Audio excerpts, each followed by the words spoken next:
देश के विकास में मध्य वर्ग का ज्यादा योगदान होता है। नौकरी पेशा और प्रोफेशनल तबका ईमानदारी से अपना टैक्स अदा करता है, लेकिन इस बार बजट में मोदी सरकार मध्य वर्ग पर मेहरबान दिखाई दी है। पीएम मोदी ने बजट घोषणा से एक दिन पहले इसके संकेत भी दे दिए थे। मोदी सरकार की सौगात से मध्य वर्ग की खर्च करने की क्षमता बढ़ेगी और देश की अर्थव्यवस्था को बढ़ावा मिल सकेगा। मिडिल क्लास को मोदी सरकार ने उम्मीदों से भी बड़ा तोहफा दे दिया है। कहा जा रहा है कि मोदी सरकार ने मिडिल क्लास को अमृत स्नान करवा दिया है। 12 लाख तक की आय पर मोदी सरकार ने इनकम टैक्स जीरो कर दिया है और टैक्स स्लैब में बदलाव कर दिया है। वित्त मंत्री निर्मला सीतारमण ने लगातार 8वीं बार बजट पेश किया और सरकार ने मिडिल क्लास पर सौगातों की बौछार कर दी है। इसमें मिडिल क्लास को सबसे बड़ी राहत 12 लाख की सालाना आमदनी को टैक्स फ्री करके दिया गया। अगर सालाना आय 12 लाख है तो नए टैक्स स्लैब के मुताबिक 60,000 रुपए टैक्स बनता है, जो पहले 80,000 रुपए बनता था। इनकम टैक्स की धारा 87A 60,000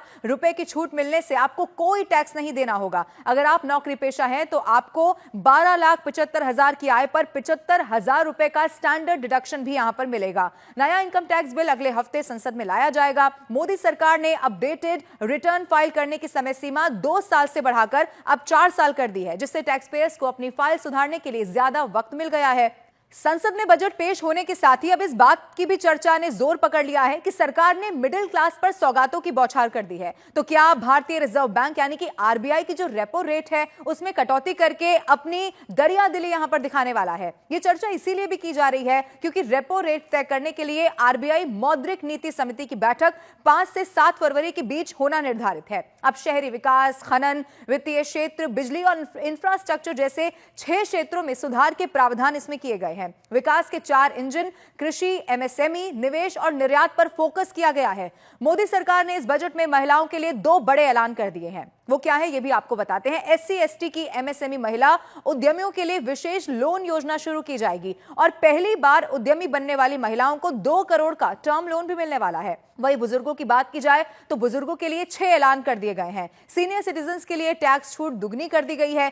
50,000 से बढ़ाकर 1 लाख रुपए तक इसे कर दिया गया है। 36 जीवन रक्षक दवाएं पूरी तरह से टैक्स फ्री होने वाली हैं। देश में 200 डे केयर कैंसर सेंटर बनेंगे। मेडिकल उपकरण और कैंसर की दवाएं सस्ती हो जाएंगी। 6 जीवन रक्षक दवाओं पर कस्टम ड्यूटी 5% घटा दी गई है। 13 मरीज सहायता कार्यक्रम बेसिक कस्टम ड्यूटी से बाहर कर दिया गया है। इसे हर किसी के लिए सरकार ने ऐलान कर दिया है। अब एआई तकनीक पर भी सरकार खर्च करने वाली है। स्टार्टअप के लिए 10,000 करोड़ रुपए का फंड बनेगा। 500 करोड़ रुपए से 3 एआई यानी कि आर्टिफिशियल इंटेलिजेंस एक्सीलेंस सेंटर बनेंगे। इसके अलावा मेडिकल एजुकेशन में अगले 5 साल में 75,000 सीटें भी बढ़ने वाली हैं। देश में 23 आईआईटी में 6500 सीटें बढ़ाई जाएंगी। मेडिकल कॉलेजेस में 10,000 सीटें बढ़ेंगी। इसके अलावा पीएम रिसर्च फेलोशिप के तहत 10,000 नई फेलोशिप दी जाने वाली है। देश में ज्ञान भारत मिशन शुरू होगा। 1 करोड़ मैन्युस्क्रिप्ट का डिजिटलाइजेशन होगा। Make in India, make for world को इससे बढ़ावा देना की जो विजन है वो सरकार का है। इसके अलावा स्किल बढ़ाने के लिए 5 राष्ट्रीय स्तर के सेंटर भी बनाए जाएंगे। सभी सरकारी माध्यमिक विद्यालयों, प्राथमिक स्वास्थ्य केंद्रों को ब्रॉडबैंड कनेक्टिविटी भी मिलने वाली है। मोदी सरकार ने बजट में किसानों के लिए 11 बड़े ऐलान कर दिए हैं। किसान क्रेडिट कार्ड, केसीसी की लिमिट 3 लाख से बढ़ाकर 5 लाख रुपए कर दी गई है। इसके अलावा देश में पीएम धन धान्य कृषि योजना शुरू होगी। 100 जिलों को इससे सीधा फायदा होने वाला है। इसके अलावा डेयरी और मछली पालन के लिए 5 लाख रुपए तक का लोन मिल सकेगा। आपको यह भी बता दें, समुद्री उत्पाद सस्ते होंगे। कस्टम ड्यूटी 30% से घटाकर 5% कर दी गई है। अंडमान निकोबार, गहरे समुद्र में मछली पकड़ने को बढ़ावा मिलेगा। बिहार के किसानों की मदद के लिए मखाना बोर्ड का गठन होगा। इसके अलावा मिथिलांचल में पश्चिमी कोसी नहर परियोजना शुरू होगी। 50,000 हेक्टेयर क्षेत्र के किसानों को इससे सीधा फायदा होगा। दालों में आत्मनिर्भरता हासिल करने के लिए 6 साल का मिशन शुरू होगा।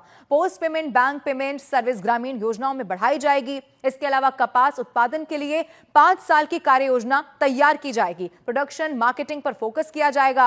असम के नामरूप में नया यूरिया प्लांट लगेगा। व्यापारियों के लिए भी 10 बड़े ऐलान किए गए हैं। एमएसएमई के लिए लोन गारंटी लिमिट 5 करोड़ से बढ़ाकर अब 10 करोड़ कर दी गई है। सोशल वेलफेयर सरचार्ज हटाने का प्रस्ताव किया गया है।